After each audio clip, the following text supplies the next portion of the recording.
राधे राधे महाराज जी। महाराज जी, आप कहते हैं कि धन वैभव यश ये सब सांसारिक माया है, किंतु बिना इसके ये समाज में शांति नहीं मिलती। यदि प्रभु का मोह जिनके पास है वो शांत है?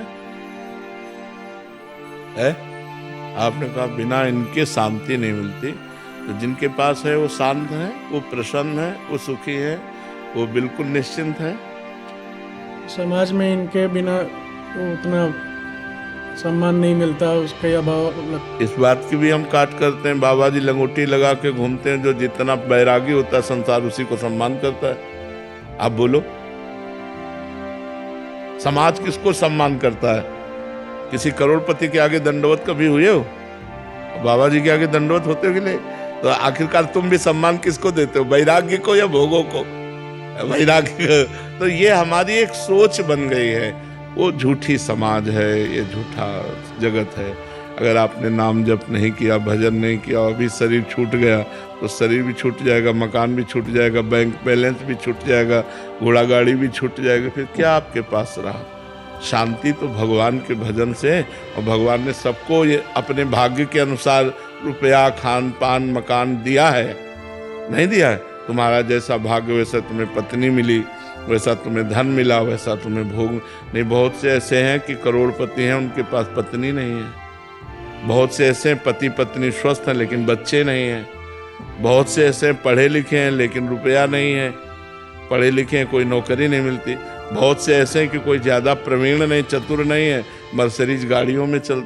ये सब भाग्य का खेल संसार में चलता है। तो हम अपने भाग्य बदलने आए हैं मनुष्य जीवन में, भाग्य के अनुसार जीने नहीं आए। हम ऐसा भजन करें, ऐसा तप करें, ऐसा दान पुण्य परोपकार करें, तीर्थयाटन करें कि हमें अगला जो मिले वो बहुत अच्छा मिले। अगर हम इसी में केवल दृष्टि रखेंगे तो हमारी दृष्टि गलत भी हो सकती है। तो वो रुपया किस काम का, वो तो नाश कर देगा। धर्म से चलोगे तो दीपक की तरह जलोगे, और अधर्म से चलोगे तो हाइलोजन की तरह जलोगे, लेकिन फ्यूज हो जाओगे, एकदम चमकोगे और फ्यूज हो जाओगे।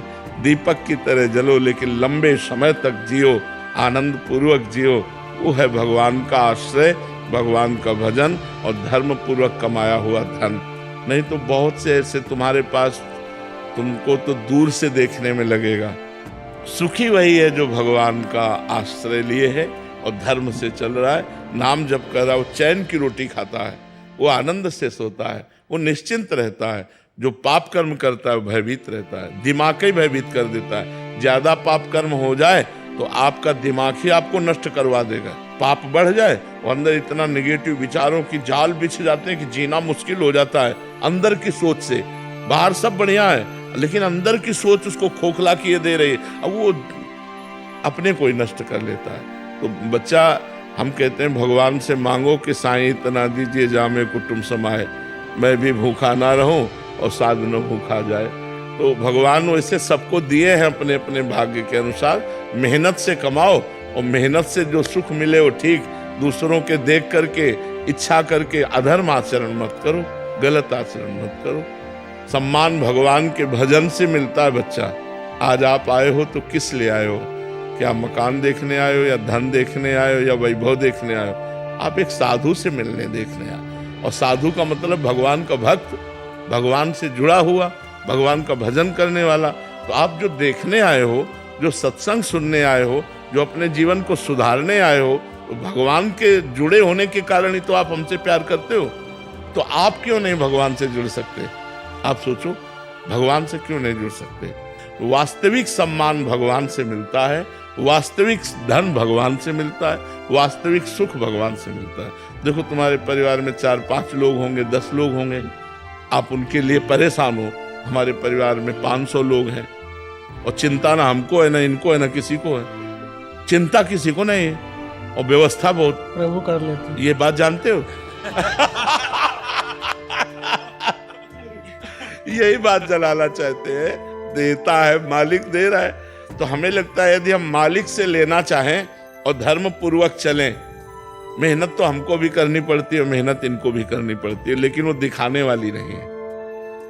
साधना ये भी कर रहे हैं, साधना हम भी कर रहे हैं, और ये हम आपसे बात कर रहे हैं, हम अपनी ड्यूटी निर्वाह कर रहे हैं। हमारी पेमेंट मालिक देता है।